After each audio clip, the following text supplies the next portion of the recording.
로마서 10장 14절에서 21절까지입니다. 예수님을 로마서에서는 율법의 마침표다 이렇게 말하고 있죠. 예수를 믿으면 이제는 혈통과 상관없이 그는 하나님의 자녀가 되어집니다. 그렇기 때문에 우리가 예수님을 좋은 소식, 기쁜 소식, 복음이라고 부르는 겁니다. 복음을 전하는 것은 예수를 전하는 겁니다. 그럼 뭘 전하느냐? 예수님의 십자가와 예수님의 부활을 전합니다. 한 사람이 예수 믿기 위해서는 반드시 거기에 따라오는 일이 있습니다. 그것이 뭐냐? 복음을 전하는 사람이 있어야 됩니다. 영적으로 죽어있는 생명이 없는 사람을 살려내는 방법은 그에게 말씀을 들려줘야 합니다. 구원하시는 것은 하나님이 구원하지만 위대한 일, 거룩한 일, 그 일에 인간이 참여할 부분이 있습니다. 그것이 뭐냐면은 복음을 전하는 일입니다. 그래서 복음 전하는 일은 위대한 사명이고 인간이 할 수 있는 일 가운데 가장 소중한 일이 뭐냐? 복음을 전하는 일입니다. 예수님께서 부활하시고 나서 제자들에게 마지막 유언처럼 부탁한 게 뭐예요? 가서 전하라. 우리는 뭐 때문에라도 가지 않습니까? 간다면 거기에 반드시 복음도 거기서 전해라. 예수님께서 제자들에게 하신 말씀입니다. 하나님의 뜻은 모든 사람이 예수 믿기를 원하는 것입니다. 하나님의 뜻을 이루는 방법은 예수를 모든 사람이 듣도록 해줘야 됩니다. 듣든지 아니 듣든지 그에게 이 복음을 들려줘야 합니다. 14절 15절에 보면 이렇게 말합니다. 전하는 사람이 없다면 어찌 들을 수 있겠는가? 어찌 믿을 수 있겠는가? 어찌 그들이 예수를 주라고 부를 수 있겠는가? 예수를 주라고 부르는 이 놀라운 고백의 시작은 바로 복음을 전하는 그 메시지, 이게 반드시 선행되어야 한다 하는 것입니다. 복음은 항상 환영받는 것이 아닙니다. 16절에 보아도 그들이 다 순종치 아니하였다. 다라는 말은 일부분은 순종했지만 다 순종한 것은 아니라는 거예요. 우리가 복음을 전한다고 해서 모든 사람이 전부 다 호의적인 건 아니에요. 그러나 한 사람이 믿음을 가지기 위해서는 들려주는 복음이 있어야 되기 때문에 믿음은 들으면서 나기 때문에 그렇다 할지라도 우리는 복음을 전해야 된다. 그걸 말하고 있어요. 교회란 뭡니까? 교회는 에클레시아입니다. 뭐뭐로부터 부름을 받은 사람들 이런 뜻이에요. 우리는 세상으로부터 특별히 뽑혀가지고 부름받아서 교회를 이루고 있는 사람들이에요. 그런데 이 에클레시아라는 이 말 속에는 왜 불렀느냐? 보냄받기 위해서 불렀다는 뜻입니다. 예를 들어서 어느 날 갑자기 왕이 부릅니다. 당신 왕이 불러 빨리 가봐. 그러면 그 부름받은 사람은 단박 이런 생각을 할 겁니다. 전하께서 왜 부르셨을까? 그냥 부를 리는 없잖아요. 교회도 마찬가지예요. 하나님이 왜 우리를 불러주셨습니까? 왜 우리를 에클레시아가 되게 했습니까?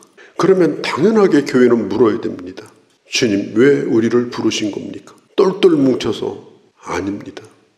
교회를 부르신 이유는 목적이 있습니다.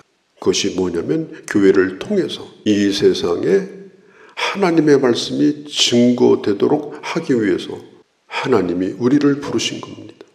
그렇다면 우리는 답이 나온 거예요. 이제는 가야 하는 것입니다. 예수를 주로 고백하지 않으면 누구도 구원받지 못합니다. 그런데 들었어야 부르죠. 들려주는 사람이 있어야 부르죠. 들려주기 위해서 가는 그 한 사람의 발걸음은 그래서 이게 위대한 발걸음입니다. 교회는 사도적 공동체입니다. 보냄받은 사도적 공동체다. 예수님도 제자들에게 모든 민족에게 가라. 마지막 주님이 부활하시기 전에 사도들에게 하신 그 마지막 말씀도 너희는 가서 증인이 되라. 네가 보고 들은 모든 일에 대해서 증인이 되라. 그렇게 말합니다. 발을 제2의 심장이라고 말합니다. 그래서 발에 오장육부가 더 들어있다고 하죠. 발의 건강이 온몸의 건강이라고 말하죠. 그만큼 이 발이라고 하는 게 중요합니다. 인간이 탈 것을 발명하기 전에, 수레나 마차를 발명하기 전에 인간이 움직이는 유일한 방법이 뭐냐? 그게 발이에요. 모든 만물 가운데 직립보행으로 걷는 게 사람입니다. 이 몸을 떠받치고 반드시 서서 걷는 유일한 존재인데 그 모든 무게를 감당하는 게 뭐냐? 그게 바로 발입니다. 그래서 발이 튼튼치 못하면 힘든 일이 참 많습니다. 발이 건강해야 됩니다. 그런데 성경은 이렇게 말합니다.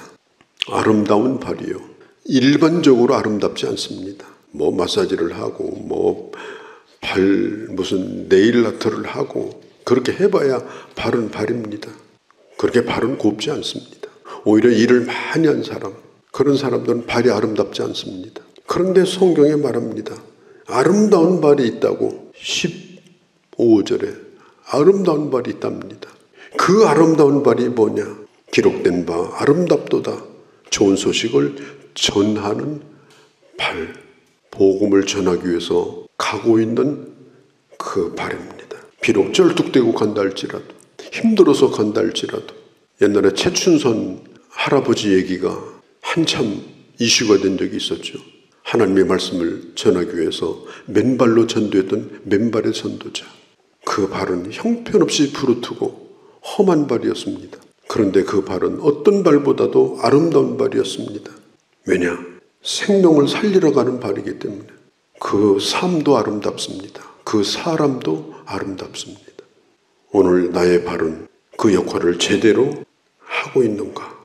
다시 한번 스스로 한번 자기에게 물어볼 필요가 있습니다. 한문으로 이력서라고 할 때 그 이력이라는 말이 신발의 기록이 이런 뜻이에요. 너의 신발 발바닥이 닳도록 네가 어디를 다녔느냐, 무엇을 했느냐, 그게 이력서예요. 신발만 열심히 몇 컬렉씩 닳고 하고 닳게 살았다. 그게 하나님 앞에 가서 무슨 자랑이 되겠으며 그게 무슨 아름다움이 되겠습니까? 사도행전 20장에 보면 사도 바울이 에베소 교회 장로님들을 만나가지고 마지막 작별을 할 때 장로님들이 바울에게 가지 말라고 했습니다.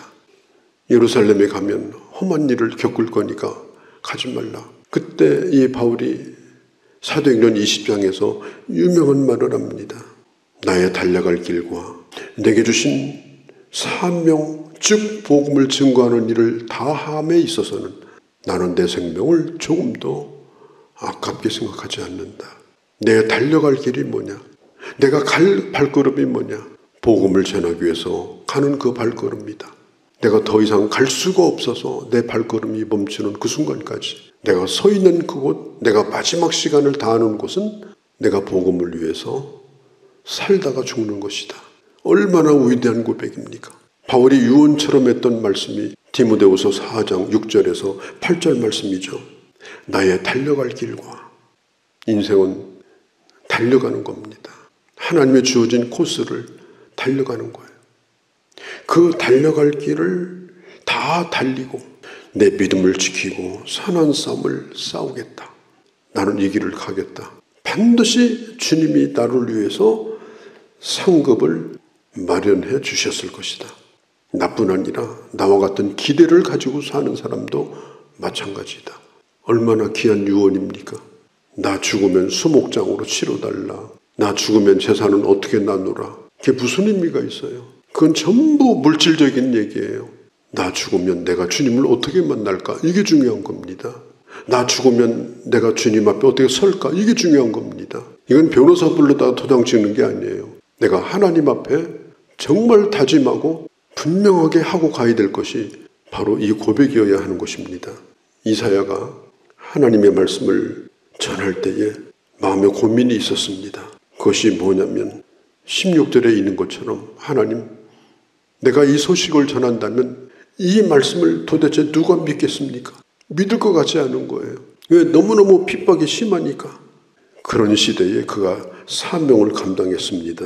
그러나 20절에 보면 이사야는 매우 담대하여 이렇게 말합니다. 그 시대가 하나님을 찾지도 않고 부르지도 않지만 하나님께서는 그들을 향하여 21절 끝까지 팔을 벌리고 그들이 돌아오기를 바라시는 거예요. 현실은 힘듭니다. 이사야는 마지막 톱으로 켜서 몸이 두구동강 나가지고 죽었다고 그러죠. 그 시대가 너무 힘들었어요. 그런데 그는 말합니다. 아무리 세상이 복음을 싫어하고 원치 않아도 팔을 벌리고 돌아오기를 기다리는 주님 때문에, 그 주님의 마음 때문에 끝까지 주님의 복음을 증거할 수밖에 없었다. 사도 바울은 이사야의 그 고백을 들어서 하나님의 말씀 앞에 우리가 어떻게 응답해야 되는가 하는 것을 말하고 있는 것입니다. 사도행전 4장에 보면 그때 당시 공회가 예수님의 제자 베드로와 요한을 불렀습니다. 그때 베드로와 요한이 한 일이 뭐냐? 성전 문 앞에서 안진뱅이를 고쳤어요. 그런데 이 안진뱅이가 입을 다물지 않고 하나님께 영광을 돌리고 다녔어요. 사람들이 오래도록 동냥하던 사람이 막 뛰어다니니까 놀라가지고 물었어요. 도대체 누가 이렇게 했냐? 예, 베드로와 요한이 나를 일으켰습니다. 그래서 베드로와 요한을 잡아다가 신문을 합니다. 공회에서. 그때 이렇게 말합니다. 나사렛 예수는 안진뱅이만 일으키는 것이 아니라 그는 인간을 구원한다. 천하에 구원받을 만한 이름을 하나님이 주신 적이 없는데 오직 예수 이름만 인간을 구원한다. 그 공회원들이 딱 한마디만 제시합니다. 이건 하지 말라는 거예요. 뭘 하지 말느냐? 예수 이름을 말하지 말라. 말하지 말라는 것은 사탄의 아주 고약한 속삭임입니다. 너 모든 일을 다 하고 다녀라. 예수 이름만 말하지 말라. 그게 사탄이 시키는 일이에요. 그때 이 두 사도가 말합니다. 나는 보고 들은 것을 말하지 않을 수가 없다. 우리는 이 모든 일의 증인이다.